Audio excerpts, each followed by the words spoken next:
nós vamos trazer aqui, né, uma discussão muito importante, né? Um tema aí crucial que afeta não apenas os pais envolvidos, mas principalmente o bem-estar emocional das crianças. Estou falando aqui da alienação parental, minha gente. Um problema, né, que infelizmente ocorre com mais frequência do que a gente imagina, certo? É uma situação delicada em que um dos genitores aí manipula a mente da criança, afastando aí do outro genitor, né? Pai ou da mãe, de quem está aí criando, na verdade, causando feridas profundas em todas as partes envolvidas. Para orientar, né, nessa complexa questão, temos a presença aqui de Priscila Pinto, né, uma advogada especialista em direito de família, que traz, né, consigo aí anos de experiência lidando com casos relacionados à alienação parental, né? Priscila, muito obrigado pela sua presença, certo? Obrigada, Sua Léo. disponibilidade. É um assunto que interessa a muita gente, eu tenho certeza disso, e que às vezes não é tão discutido, né, aqui na televisão, uma comunicação de massa, para as pessoas poderem, né, entender, né, o que é essa alienação parental. Né? Como eu já falei, é quando um dos seus gestores, ou um dos seus, né, pais ou mães, estão ali realmente deixando a criança com várias questões na cabeça com relação ao seu pai, com relação à sua mãe.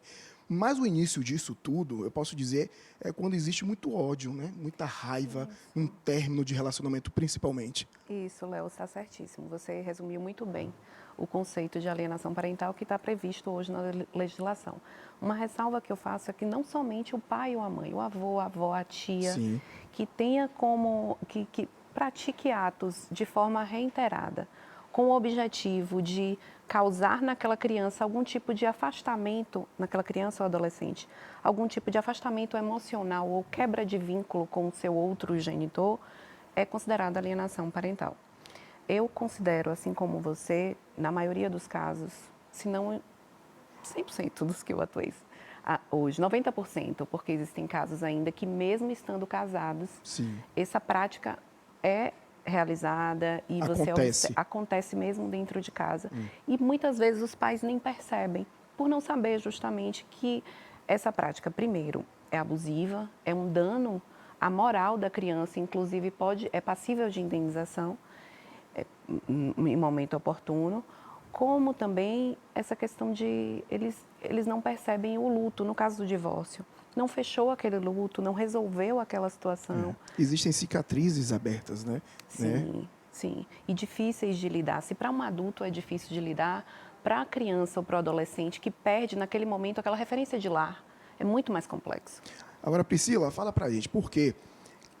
Como é que faz, né, para ou o pai ou a mãe, como você falou, o avô, a avó, né, Sim. identificar que isso está acontecendo, né, e comprovar na justiça, né, até tipo chegar a um profissional, chegar a um advogado, uma advogada, né, para isso ir para a justiça, para isso ser comprovado. Porque eu, particularmente, acho que deve ser tão difícil isso ser argumentado, né, e comprovado na justiça. Isso é a dificuldade que a gente tem hoje, mas atualmente com o uso do WhatsApp, mensagens, a gente consegue de uma forma mais simples Sim. até começar a ter esse início. Claro que, para além disso, é interessante que haja um acompanhamento psicológico dessa criança, ou por um psicólogo particular, ou pelo CREAS, né?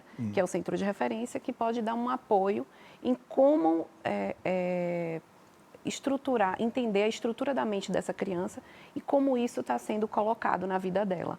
Agora, é muito difícil realmente essa prova, o pai tem que estar atento, a mãe, o avô, a avó, a tia, porque também tem um outro lado de utilização indevida desse instituto, infelizmente. É triste.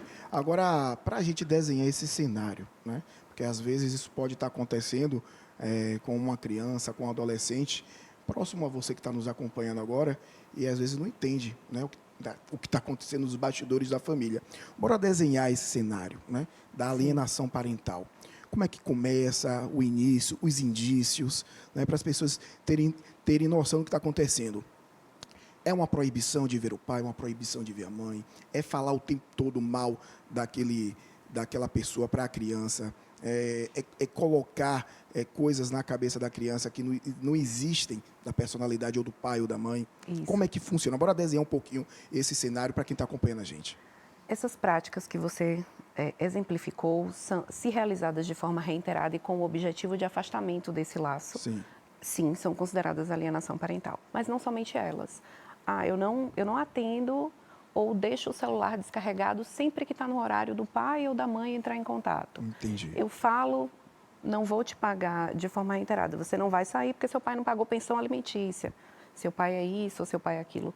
Sua mãe não quer saber de você, está em festa, está curtindo a vida, não se preocupa com você. Essa prática que gera um abalo psicológico, a prática de atitudes nesse sentido, que gera um abalo psicológico na criança, é considerada alienação parental. A lei traz alguns exemplos, mas o juiz tem plena capacidade de, trazido aqueles argumentos, aquelas informações Daquelas e aquelas provas, né? provas nos autos, constatar que não foi nenhum daquele ato, mas um outro ato que, praticado de forma contundente e reiterada, gerou um abuso na criança.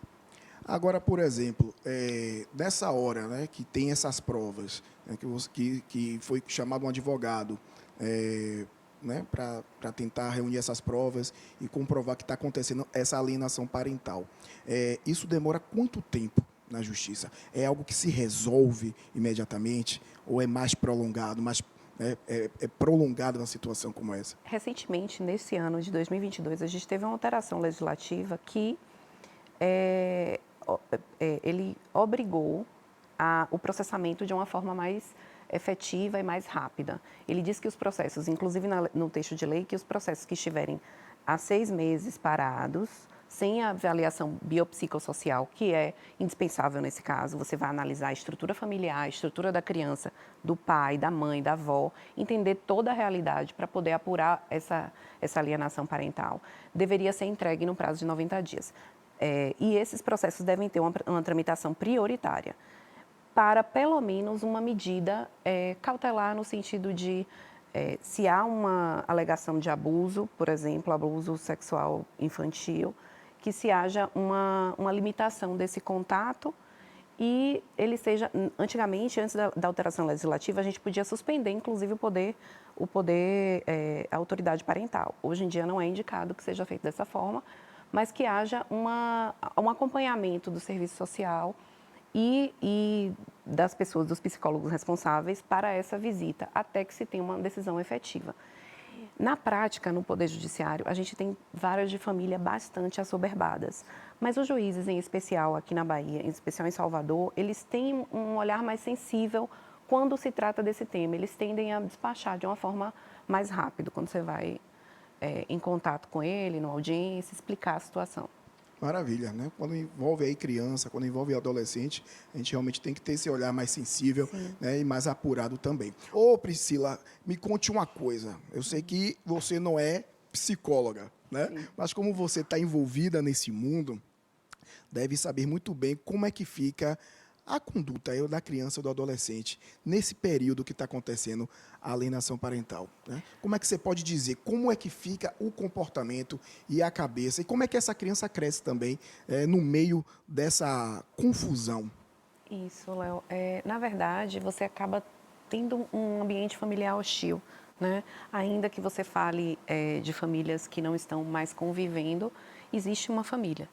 Então, você acaba tendo adolescentes com crise de ansiedade, depressão, o índice é muito grande. Então, para um pai e uma mãe, eu chamo a atenção do risco e do cuidado que se deve ter com essa comunicação, com esse tipo de atuação e essa defesa realmente da prática desse ato. Uma vigília na prática do ato, quando você está conversando com o seu filho, porque isso gera nas crianças, é nítido, índices altíssimos de depressão, de risco à própria vida, à própria saúde. Irritabilidade também das crianças. Sim, ansiedade. E a criança que passa por uma situação dessa, ela acaba colocando o genitor, a genitora, ou quem tiver com a guarda da criança ou a tutela, ele acaba colocando a criança numa divisão de lealdade mesmo, porque ele precisa escolher um lado. Ele acaba entendendo muitas vezes que eu preciso estar do lado de com medo de perder o afeto, com medo de perder o amor, com medo de ser abandonado, muitas vezes. Isso é devastador. Com certeza. Em relação a números, vocês têm quem comete mais no relacionamento, se são mães ou pais? Noticiados são violência de alienação parental, né? O abuso moral tem sido, infelizmente, das mães. Com base nas pesquisas universitárias, o que se tem posto é que maior hoje são as mães que praticam, até porque muitas vezes a mãe ainda hoje é quem fica mais tempo com esse menor, quem mais, mesmo diante da guarda compartilhada, que hoje é regra na legislação, a mãe acaba ficando muito mais tempo com a criança ou o adolescente. A gente comentou no primeiro bloco da nossa entrevista, né, de quanto tempo dura, né, esse processo todo. Você falou que os juízes, né, dão aí uma atenção, né, de um olhar mais sensível com relação a esses casos de alienação parental quando está envolvido criança, quando está envolvido aí adolescente. Mas, por exemplo, um caso que já se, né, protela aí por 5 anos, vamos dizer, um pai que está sofrendo, né, essa alienação parental e já está há 5 anos protelando isso e um caso não é resolvido. O que você poderia aconselhar que ele deveria fazer a partir de agora? Considerando que a gente tem uma demanda judicial, Sim. Provocar o judiciário inicialmente para uma demanda, uma petição que pode ser intercorrente, que a gente fala no curso do processo, requerendo uma tutela de urgência, uma medida de urgência, para que ele se pronuncie. E caso não haja esse pronunciamento, você tem tanto a Corregedoria e Ouvidoria dos Tribunais de Justiça quanto o CNJ, que tem um cuidado especial nessas questões. Esse atendimento é gratuito para esse público que não tem a condições até de né, bancar um advogado? Existe um atendimento gratuito para ajudar essas pessoas? No CNJ, você Sim. está falando? Sim, existe através do site, você tem uma comunicação pessoal e direta. Diretamente com o Conselho Nacional de Justiça. Com o Conselho. Sim. É isso aí. Nós estamos falando aqui, minha gente, sobre alienação parental, certo? Com a advogada Priscila Pires. Então, se vocês também tiverem aí interesse de quiser compartilhar alguma coisa que acontece também na vida de vocês, não precisa se identificar, não precisa dizer nomes, mas pode mandar aí a sua pergunta, pode mandar, né, as suas questões, que a gente tenta também debater um pouquinho aqui. A questão da alienação parental, quando não está envolvido diretamente o pai ou a mãe, mas quando está envolvido aí, né, um avô, uma avó, né, a criança já não é criada, né, pelos pais, ou está sendo criada aí pelos avós, e existe todo esse rompimento, né, dos avós paternos com avós maternos. Sim. Você acha que é mais complicado ainda na hora de tentar regularizar isso aí, de tentar contornar essa situação e até comprovar também que isso está acontecendo? Eu acho que mais complicado é quando os genitores estão nessa questão, porque eles estão num primeiro momento ali direto com a criança, a não ser que haja ausência dos dois, e aí sim se torna mais complexo. A gente teve um caso emblemático, inclusive de condenação por dano moral no Tribunal de Justiça do Rio de Janeiro, que condenou a tia que indicou falsamente, né, imputou falsamente o crime de assédio sexual ao genitor, né? Ao genitor, informando que não era para haver essa convivência e justificando nesse sentido. Em ação posterior, o genitor ingressou com a ação e conseguiu uma condenação, inclusive financeira. Quando existe a comprovação, foi para a justiça, né? Assim, o juiz já deu ganho de causa, já não sei se a gente pode utilizar esse termo, mas o pai ou a mãe continua exercendo essa alienação parental. Existe caso de prisão? Existe, nesse caso, o juiz pode tomar, a lei deixa muito aberto isso. É uma questão cível, né? Mas você tem um abuso que vem para o ECA, que você traz para o ECA essa questão, que pode, inclusive, haver uma punição penal. E seria qual essa punição penal? Aí vai variando. Vai variar da conduta e da atuação. Ok. Qual foi o caso, né, pegando aqui os cases que acontecem, até para a gente exemplificar junto com vocês, qual foi uma situação, um caso que chegou em suas mãos mais complicado e que durou mais tempo, até para ser comprovado e realmente ser solucionado, né, o bem-estar da criança ou do adolescente? Um caso que chegou às minhas mãos iniciou através de uma consulta, em que foi orientado justamente colher esses tipos de prova. A gente fez uma ata notarial, que é uma espécie de escritura, uma declaração de que aquele documento, aqueles prints de WhatsApp são válidos, para colacionar no processo. Somente esse caso, nessa situação, em si ele não provava cabalmente para que o juiz concedesse uma alteração, que a gente pedia uma alteração de guarda, né, e o acesso de forma monitorada ao menor. Além disso, a gente precisou de um acompanhamento psicológico, no caso a família tinha condições, fizemos um laudo, solicitamos um laudo, que foi apresentado e teve um acompanhamento de cerca de 3 meses para a gente poder ingressar com essa ação, para que a gente tivesse uma prova realmente cabal de que aquilo efetivamente estava existindo, ou no mínimo uma suspeita confortável para que o juiz pudesse deferir a nossa medida. E depois que eu dei entrada, acho que cerca de uma semana depois estava deferido a decisão. Foi ouvido o Ministério Público com forma de urgência, porque tem que ser ouvido nesses casos, mas uma semana depois ele estava deferido a liminar nos moldes que a gente solicitou, porque a gente não pediu a exclusão do genitor ou da genitora que estava. A gente pediu uma cautela maior e que fosse de forma acompanhada para que essa criança não viesse a sofrer muito mais do que já estava sofrendo, porque a presença do pai e da mãe é importante. Total. A exposição da criança e do adolescente nesse momento que está rolando todo esse processo, como é que fica? O juiz chega a querer escutá-los, tem aí um corpo de psicólogos e profissionais que também sentam para conversar tanto quanto a criança quanto o adolescente? Sim, é isso. A gente precisa de uma análise para uma decisão definitiva desse processo. O juiz precisa analisar toda a situação, todo o contexto em que a criança vive, se é na casa, os avós, os familiares, a família paterna, a família materna. Um psicólogo vai acompanhar, um assistente social, com certeza, e vai analisar como essa criança vive e se essa alegação é factível ou não, se realmente ela existe ou não.